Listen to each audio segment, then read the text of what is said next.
Hi! Welcome back to my channel. So, this is for Chandu.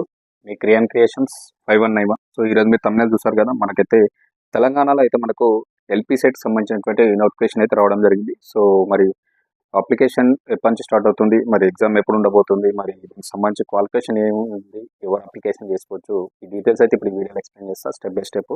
So, వీడియోని అయితే చివరి వరకు అయితే చూడండి. సో, స్కిప్ చేయకుండా అప్పుడే మీకు అర్థమవుతది. సో, ఎవరైతే దీనికి ఎలిజిబిలిటీ ఉన్న వాళ్ళు తప్పకుండా అప్లికేషన్ చేయండి. మంచి ఛాన్స్ ఇవన్నీ కూడా. సో, చూద్దాం మరి డైరెక్ట్ అయితే వీడియోలోకి వెళ్ళిపోదాం. సో, చూసుకుంటే ఇక్కడ మనకు తెలంగాణ రాష్ట్రంలో అయితే మనకు ఈ నెల 16 నుంచి అయితే మనకు ఎల్‌పీ సెట్ 2026 సంబంధించినటువంటి అప్లికేషన్లు అయితే స్టార్ట్ అవుతున్నాయి. నోటిఫికేషన్ అయితే రావడం జరిగింది. సో, చూసుకుంటే మరి దీనికి సంబంధించి ఫుల్ డీటెయిల్స్ చూసుకుంటే మనకు ఐటీఐ పూర్తి చేసినటువంటి విద్యార్థులు ఎవరైతే ఉన్నారో పూర్తి చేసినటువంటి విద్యార్థులు ఎవరైతే ఉన్నారో 2026 అండ్ 27 ఓకేనా, ఈ విద్యా సంవత్సరం సంబంధించి ఈ ఏడాదికి polytechnic second year engineering diploma కోర్సులో ప్రవేశానికి lateral entry into polytechnic common entrance test LP set 2026 ప్రవేశ పరీక్ష సంబంధించినటువంటి నోటిఫికేషన్ అయితే రిలీజ్ అయింది. సో, ఈ యొక్క నోటిఫికేషన్కి దరఖాస్తులు కూడా మనకు ఈ మంత్ 16 నుంచి అయితే స్వీకరిస్తున్నారు అప్లికేషన్లు, గుర్తుపెట్టుకోండి. సో, ఎవరైతే ఉన్నారో నేను చెప్పినటువంటి ఇప్పుడు ఇది సెకండ్ ఇయర్ మనకు ఈ ఏడాది polytechnic second year engineering diploma కోర్సులో ప్రవేశానికి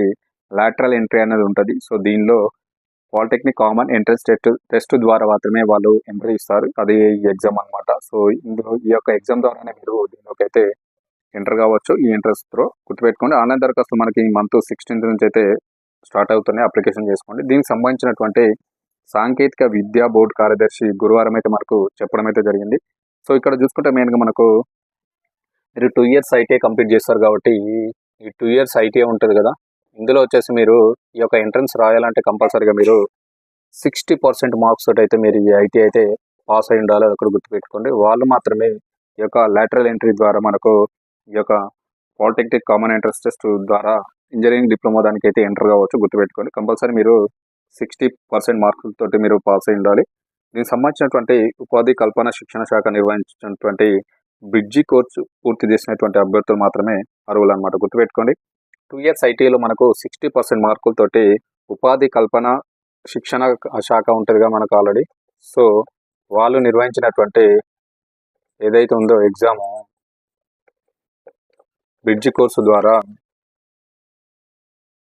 దీని ద్వారా పాస్ అయినటువంటి విద్యార్థులు ఎవరైతే ఉన్నారో పూర్తి చేసినటువంటి అభ్యర్థులు మాత్రమే ఈ యొక్క LP set 2026 common entrance test రాయడానికి మాత్రమే వాళ్ళు మాత్రమే ఎలిజిబుల్. అది కూడా గుర్తుపెట్టుకోండి. వాళ్ళు మాత్రమే అప్లికేషన్ అయితే చేయాలి. ఓకేనా.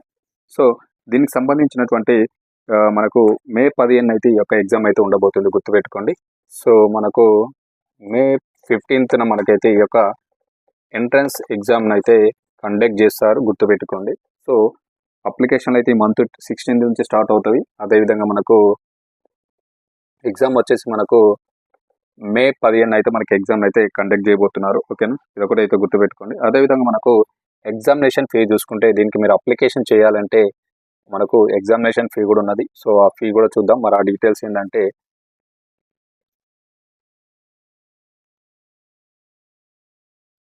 ఎగ్జామ్ ఫీ చూసుకుంటే మనకి ఇక్కడ మనకు ఓసీ అభ్యర్థులకు వచ్చేసి మనకు 500 రూపీస్ ఉంది. గుర్తుపెట్టుకోండి. ఓసీ వాళ్ళకైతే మనకు 500 ఆర్ఎస్ ఉంది. ఓకేనా. అదేవిధంగా మనకు ఎస్సీ ఎస్టీ అభ్యర్థులకు వచ్చేసి మనకు 300 రూపీస్ అయితే ఫీజు చెల్లించాలి. గుర్తుపెట్టుకోండి. ఎస్సీ అదేవిధంగా ఎస్టీ అభ్యర్థులు వచ్చేసి మనకు 300 ఫీజు అయితే మీరు చెల్లించాల్సి ఉంటుంది. గుర్తుపెట్టుకోండి. ఇక్కడ మీరు ఓసీ అండ్ బీసీ ఎవరైతే ఉన్నారో వీళ్ళందరూ కూడా మ్యాక్సిమం మనకు 500 రూపీస్ అయితే చెల్లించాలి. ఎస్సీ ఎస్టీ వాళ్ళకి వచ్చేసి మనకు 300 రూపీస్ అయితే ఎగ్జామినేషన్ అయితే ఫీ ఉంటుంది. గుర్తుపెట్టుకోండి. అదేవిధంగా మనకు ఏప్రిల్ 26లోగా ఈ యొక్క పరీక్ష ఫీజును అయితే చెల్లించాలి. గుర్తుపెట్టుకోండి. మనకు మార్చి 16th నుంచి అయితే అప్లికేషన్ స్టార్ట్ అయితే అదేవిధంగా మనకు ఏప్రిల్ 20th లోపు అయితే మీరు యొక్క ఎగ్జామినేషన్ ఫీ అయితే చెల్లించాలి.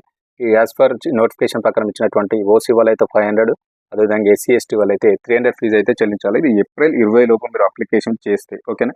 లేదు అనుకుంటే మీరు ఫైన్ తోటి చెల్లించాలనుకుంటే ఎక్స్ట్రా మనకు 100 రూపీస్ ఫైన్ అయితే ఉంటుంది. అది కాకుండా ఈ ఫీ కాకుండా ఎక్స్ట్రా 100 రూపీస్ అయితే మీరు 21 ఏప్రిల్ వరకు అయితే మీరు చెల్లించవచ్చు. ఓకేనా. ఏప్రిల్ 21 వరకు అయితే ఎక్స్ట్రా 100 రూపీస్ ఫీ తోటి మీరు చెల్లించడానికి, అదేవిధంగా అప్లికేషన్ కంప్లీట్ చేయడానికి అయితే టైం ఉంది. అదొకటి గుర్తుపెట్టుకోండి. సో, ఈ ఎక్స్ట్రా బదులు కంపల్సరీ ఏప్రిల్ 20 లోపు అయితే మీరు అప్లికేషన్ అయితే కంప్లీట్ చేయండి. సో విత్ నార్మల్ ఫీ తోటి, ఓకేనా. ఇది మనకు నెక్స్ట్ మంత్ అయితే ఎగ్జామ్, మనకు మేలో అయితే మనకు ఎగ్జామ్ కండక్ట్ చేయబోతున్నారు, అది ఒకటి గుర్తుపెట్టుకోండి. సో ఇది మనకైతే ఎల్పీ సెట్ దానికి సంబంధించినటువంటి నోటిఫికేషన్ అయితే రిలీజ్ అయింది. సో మరి ఎవరైతే దీనికి సంబంధించినటువంటి నేను చెప్పినటువంటి క్వాలిఫికేషన్స్ ఉన్న వాళ్ళైతే తప్పకుండా అప్లికేషన్ చేసుకోండి ఇన్ టైంలో, ఓకేనా. ఇన్ఫర్మేషన్ దీనికి సంబంధించినటువంటి వెబ్సైట్ లింక్ డిస్క్రిప్షన్లో ప్రొవైడ్ చేస్తాను. అదేవిధంగా ఇన్ఫర్మేషన్ వీడియో నచ్చితే కంపల్సరీ లైక్ చేయండి, షేర్ చేయండి, సబ్స్క్రైబ్ చేసుకున్న ఛానల్ని సపోర్ట్ చేయండి. Thank you.